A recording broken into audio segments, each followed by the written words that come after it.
And there we go. Welcome back, all like maybe 10 people who are gonna watch this. Welcome to Rimworld Odyssey. We're already a little bit of a ways into a run, so don't worry about the fact that we already have a pretty nice ship. Trust me, you've missed hours of incredibly boring content that yeah, just take I'm just gonna fix my audio real quick. Sorry about that. There we go. Trust me on that one. It's better that you missed it. It's just off-screen grinding. You know how it is, boys. Anyways, I have a story today, which is what I wanted to get at, which is um my brain. It's already not working. The drunken stream, I think the whiskey might finally be getting to me. God, I love Crown. No, I don't. Maybe, I don't know. It's not sponsored. Anyways. Mm, there we go. I know you said crown. I heard crab. I am drinking the crab rangoon. You can't stop me. A crab rangoon. Yes. Anyways, right, like the third time in as many minutes. Actually, it almost took me 3 minutes to get there. It's kind of funny. Um, I have a story, and no, I'm not streaming on Discord. Fuck you. But I have a story about Destiny 2 that was told to me many moons ago. About 120 of them, I think. I don't know. It's like back in April or March. Um, yeah, something like that. I was at GDC in San Fran, and I am still really hoping my audio is balanced. Honestly, it's one of the toughest things to get right. I have no idea why, but not the point. I have a brain. I have a tale to tell about Destiny 2, told to me by one of the people who actually used to work there. At GDC, I had you know what? I'm just gonna stop the stream and start it over again. This is fucking terrible. And then I'm gonna tell the story. This is like 3 minutes of fucking agony. There we go. Anyways, this is totally the first time I'm streaming tonight. Hello everybody. Don't mind the fact that I said be streaming at 9 and it's 9:04. Right. Welcome to Fuck. Welcome to Rim. Jesus Christ.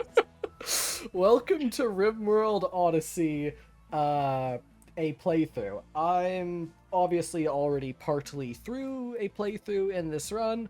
We're going to ignore that, because I skipped so many hours of, like, boring grinding and shit that you guys should be really, really happy that you didn't have to suffer. It was unbelievably tedious. I'll introduce you to the crew in half a sec, but first, I have a story for you that was told to me about 120 moons ago during GDC in San Francisco. Yes, I went. Yes, I want to go back to San Fran. I don't know about GDC. A lot of it was like AI, so that was kind of but we're going to ignore that. God, there was so much AI stuff there. It was like really disheartening for the industry as a whole. Anyways, not the point. I was able to talk to an ex-Bungie developer, and he told me some fucking interesting stuff about why Destiny caught on fire. And I am legally allowed to tell you about this, because apparently a lot of this stuff came up recently in court records. Man, I'm trying to program. He said in the like most despondent, sad tone I've heard in quite a while. God damn. Story time. I have stories to tell, and tell them I shall. I know how to get to the point, and how long have I been doing this for? I don't fucking know. Let me quickly see. I've been doing this for 3 minutes. My brain. Right, Destiny, GDC.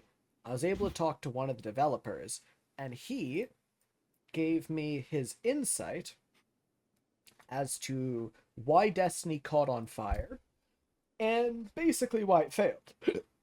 Oh god, excuse me.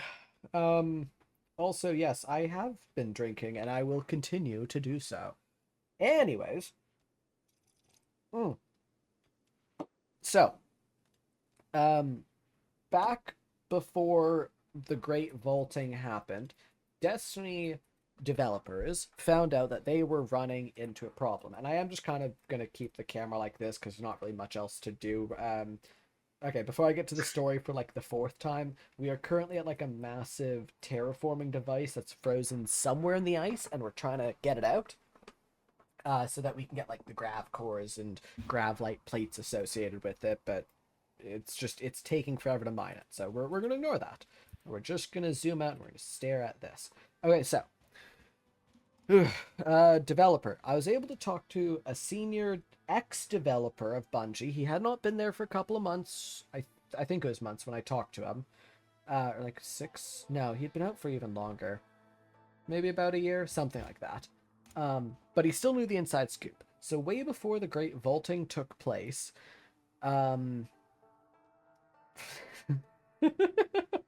sorry. Way before the Great Vaulting took place, the Destiny developers realized that they were running into a problem. Specifically, that their game was unstable. They had spent so many years building upon Destiny without actually ever going back and fixing old bugs or stability issues, that the older content in the game was literally shattering the newer content. It was getting to the point where any fixes they made to older content would actually just break everything, newer content included, because it kept piling like one after the other on top. And when it's like a house of cards, and when the bottom card falls out, it's really fucking difficult to fix that house, metaphorically speaking anyways. So they decided that the best way to go about it was to take an axe to the game. Well, the content specifically, obviously, because I was causing the problem. Oh. Or a blood moon. Thankfully, I don't have any vampires, but thank you, Cassandra. Yeah, vampire, blood moon, Destiny. Older content was breaking the newer content. So they needed to purge a lot of the older content. They decided to do this by sunsetting, aka where they took out all of the older planets, and which was just the content, in order to not make way for the newer content, but to make it less reliant so that it would stop breaking things.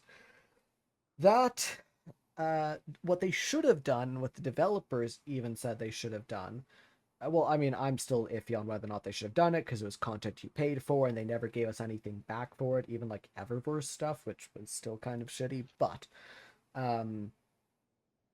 they decided to burn it all down, delete all of their older content. And they decided to do it in one massive, sweep, I guess would be the right term.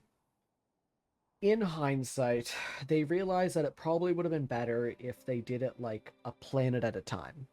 Or like, one large content patch at a time to wean the players off of it. That did not end up going through, obviously, as we all saw. And they just decided to clean slate everything. And they didn't have enough stuff in reserve to make up for the, several years worth of content they removed, which makes sense. They spent, 4 or 5 years building up all that content, and then when they clean slated it, or I guess it was close to 3 or 4 years, but when they clean slated it, when they sunset everything, they didn't have much to replace it other than the stuff they'd only been working on a year or two ago. The weapon sunsetting now, though, that was just stupid. Even in the game right now, you can still see all of the models for the older weapons. They're still in the game files. They just removed the ability to get them. So that was just Bungie being a bit fucky for the sake of being fucky. Right, no, I just remembered the second half of my story. It's not much to do with Destiny, but it is to do with Bungie. Yeah. So they purged their content. Player base got an uproar. They sunset a bunch of weapons. Everybody got pissed at them. They brought some of the weapons back because it wasn't directly affecting game balance, but who really cares by that point? The damage was done. When I asked the developer why Destiny didn't do something more like what Rimworld does, where Rimworld Warframe does. Apparently, the Destiny models, just like the sheer art pieces themselves, are so damn highly detailed that a single skybox alone is like several gigabytes of storage, which, you know, I may have only graduated like 2 months ago. Hang on, give me a sec for another drink. Damn, that is good. I think I need a bit more whiskey, though. But yeah, no, when they... Sorry, yeah, their skyboxes apparently are so detailed that they're several gigabytes, which ends up taking up, you know, a lot more storage, it's a lot more instability, which, right now, that, to me, I don't know, sounds really, not irresponsible, but like, something I feel has got, like, alright, the skyboxes are beautiful, there's no doubting that, but gigabytes of storage was a bit, I don't know, that seems a bit much to me in my very, very amateur opinion. Not the point. The point is that it all was compounding instability issues, that they weren't able to get QA on. Oh god, right, the QA issues were also just piling up because of the whole live service. They didn't have time to ever stop or bring the server. Like, think about when Destiny brings their servers down. It's when they're updating the really large expansion, really. That's, unless they've changed something in like the year that I've played, that's about it. That's the only downtime they have to do hard server maintenance, and that's basically just getting the new content like slotted in with everything else. So, you know, not the best. There was more to that story. I'll tell that one later. But the marathon story is the Destiny story. Destiny Bungie, fuck. The Bungie story is the one that's pulling at my brain a bit more. Because that was the one that, I think his name was Jake. I don't know, he was a cool dude. But he told me about Marathon and why that's probably catching fire. Well, he said it wasn't, but I'll be honest, I wasn't that convinced by the reasoning he gave. So, Marathon. We all know that it came out to a bloody disastrous alpha test. All of the streamers who played it said they probably would not try it again. All of the players who played it, basically, it was a very mixed reception, but a lot of people were just saying, this is incredibly bloody boring. Turns out, the person that, and I don't remember his name, so don't try asking me that, but you can find it online because there's actually now a lot of court documents about him, which I'll get to later. Turns out he, the director of Marathon at the time, was essentially lying to all of the higher-ups about, I don't know if it was the director or just a really high-ranking dude, one of the two, but he was lying to his superiors about the progress actually being made. For example, they would turn around and ask, like, hey, is character model A and B done, and are, you know, weapon models C and D done? And he would say, yeah, sure. Or it was like, yes, those are absolutely done. We're already working on the next stuff. Take a guess what was actually happening behind the scenes. One of you guys, I'm being serious. Take a guess. Oh, Jack and shit. Fucking bingo. Fuck all was being done. Actually, worse than fuck all, because it turned out he was massively harassing, like, all of the female employees.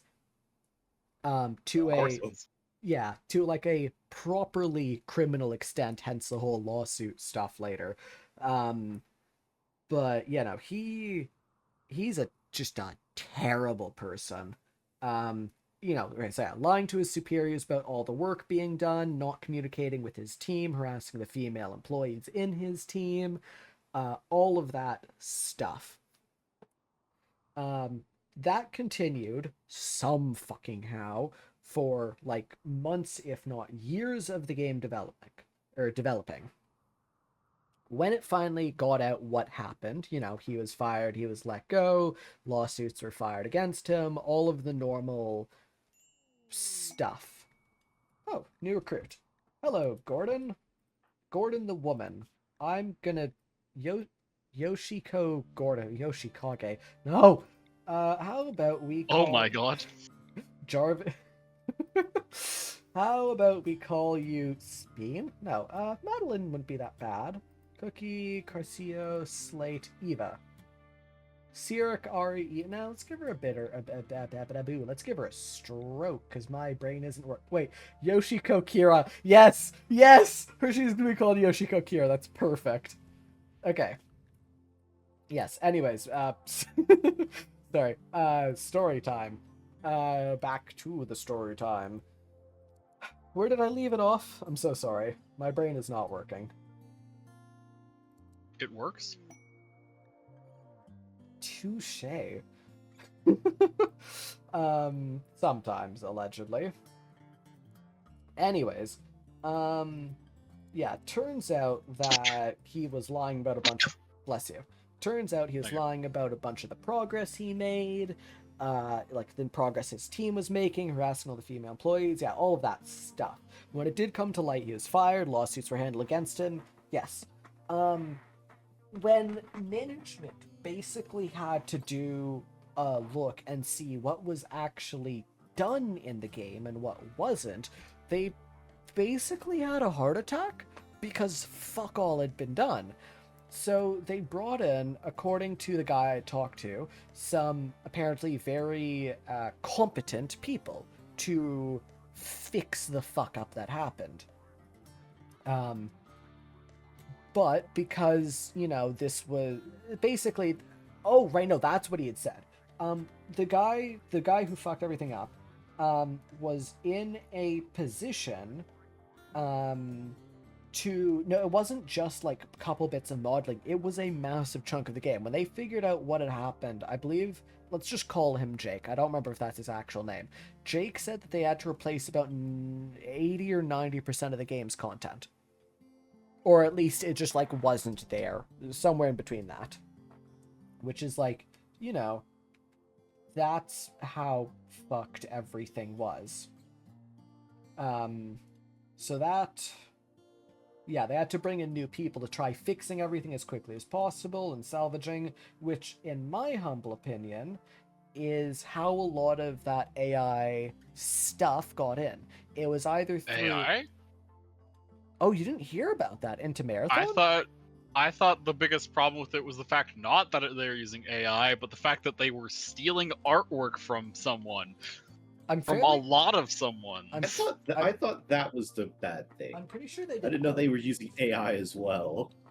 Honestly, I might just be misremembering then that specific part, because whiskey. Okay, fair enough on that then. But no, yeah, there was a stealing. I could have sworn he said there was a... Whatever, let's just gloss by that. We can just say a compromise, say both.